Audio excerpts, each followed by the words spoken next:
இதுதான் மேலானது. நீங்கள் நின்று பார்த்தா தான் தெரியும், அதனுடைய மகிமையை நீங்கள் பெற்றுக்கொள்வீங்க. எதுவும் சுலபமாக கிடைச்சிடாது இல்லையா?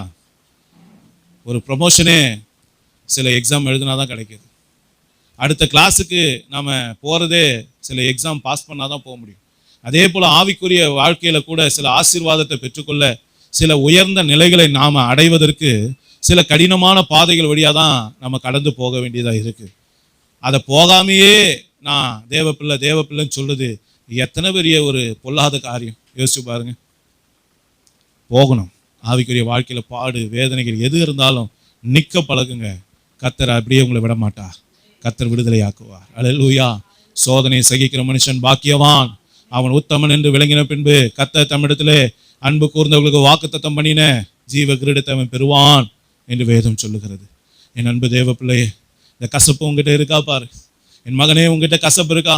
என் தம்பி தங்கச்சி, உங்ககிட்ட கசப்பு இருக்கா?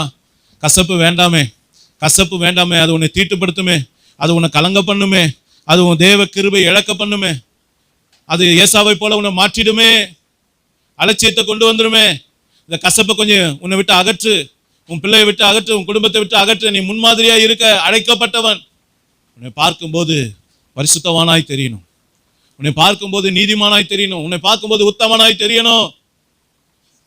யோபை குறித்து ஆண்டோட வார்த்தை, உத்தமனும் சன்மார்க்கனும் தேவனுக்கு பயந்து பொல்லாப்புக்கு விலகுகிறமாகிய யோபுன்னு சொல்லப்பட்டது. நீங்க கசப்பை விட்டு விலகுங்க.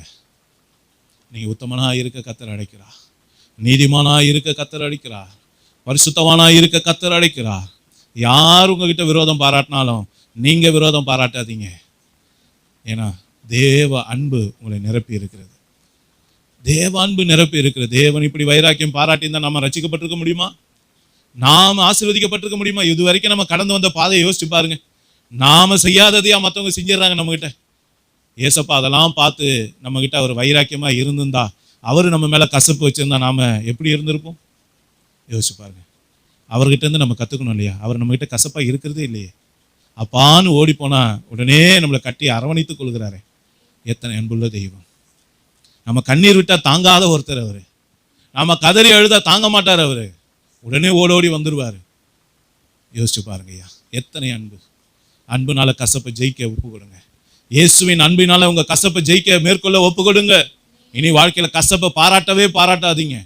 அது ஒரு நாள் நமக்கு தேவையானதில்லை. நம்ம வீட்டை விட்டு அது போகணும், நம்ம விட்டு அது போகணும், நம்ம பிள்ளைகளை விட்டு நம்ம குடும்பத்தை விட்டு அது போகணும். நம்ம சபையில கூட அந்த கசப்பு இருக்கக்கூடாது. ஒப்பு கொடுப்போமா?